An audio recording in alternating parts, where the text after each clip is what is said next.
ఏ శుభకార్యానికైనా శుభారంభం.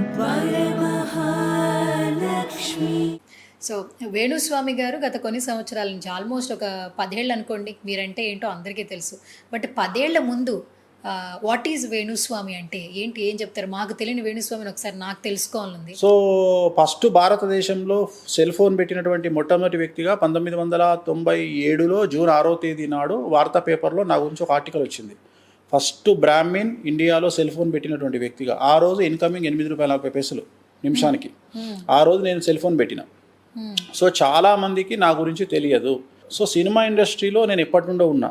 ఈరోజు మీరు చెప్తున్న స్టార్ హీరోలు, సూపర్ హీరోలు అందరి సినిమాలకు నేను ముహూర్తాలు పెట్టిన. సో అందరూ నాకు తెలుసు. పొలిటీషియన్లు అందరి దగ్గర నేను పనిచేసిన. చంద్రబాబు నాయుడు దగ్గర పనిచేసిన, చెన్నారెడ్డి గారు, కోట్ల విజయభాస్కర్ రెడ్డి గారు, సో అందరి దగ్గర నేను పనిచేసిన. సో అందరికీ పూజలు చేసిన. సో చాలామంది దగ్గర పనిచేసి 2004 తర్వాత మెల్లిగా జ్యోతిష్యం వైపు టర్న్ అయ్యి, సో ఇప్పుడు ప్రజెంట్ జ్యోతిష్యాన్ని ఒక్కటే కాకుండా నాకు ఇతర వ్యాపారాలు ఏవో చేసుకుంటుంటా.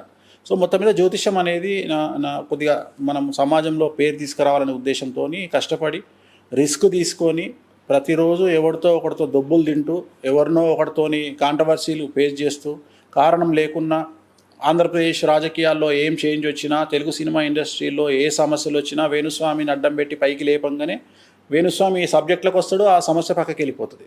అంటే ఉదాహరణ, ఇప్పుడు ఎవరో ఒక హీరోయిన్కు సంబంధించిన భార్యాభర్తల ఇష్యూ రాగానే వేణుస్వామి ఇష్యూని పైకి లేపితే ఆ వాళ్ళ లొల్లి పక్కకు పోతుంది. అట్లనే ఇప్పుడు సినిమా ఇండస్ట్రీకి ఏదో సమస్య వచ్చింది అనగానే వేణుస్వామి ఇష్యూ పైకి లేపితే ఏదో వేణుస్వామిని పైకి లేపంగానే ఈ పక్కకి వెళ్ళిపోతుంది. అట్లనే ఇంకేదో సమస్య వచ్చింది రాజకీయంగా, వేణుస్వామిని పక్కకు లేపుదాం, ఏమైపోయినా అంటే మన హీరో విలన్ కొట్టుకొని కామెడియన్ మీద పడ్డట్టు ఉంది నా పరిస్థితి.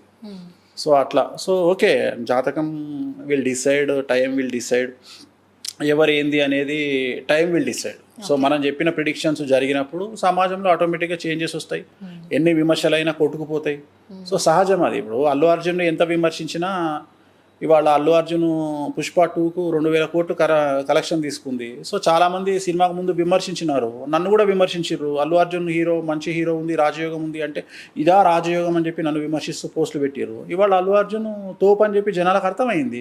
సో ఎవడో విమర్శించిండు అని నేను మాట్లాడను. నేను ఓన్లీ సబ్జెక్టు పరంగానే మాట్లాడతాను. నాకు విమర్శలు ఇవన్నీ నేను పట్టించుకుని, నేను కుండలి ఏం చెప్తే అది మాట్లాడతా. జరగనియండి, జరగకపోనియండి. నాకు 13-14 సంవత్సరాలు ఉన్నప్పుడు నేను సినిమా ఇండస్ట్రీలోకి వచ్చిన. 14 సంవత్సరాలప్పుడే సినిమా ఇండస్ట్రీలో ఒక సినిమా ముహూర్తం పెట్టిన. సో చాలా రోజులు నడుస్తుంది. సో కాకపోతే ఈ జనరేషన్లో ఎలా ఉంటుందంటే, కొత్త వాళ్ళు పాత వాళ్ళని గుర్తుపట్టరు. సో అట్లనే నడుస్తుంటుంది.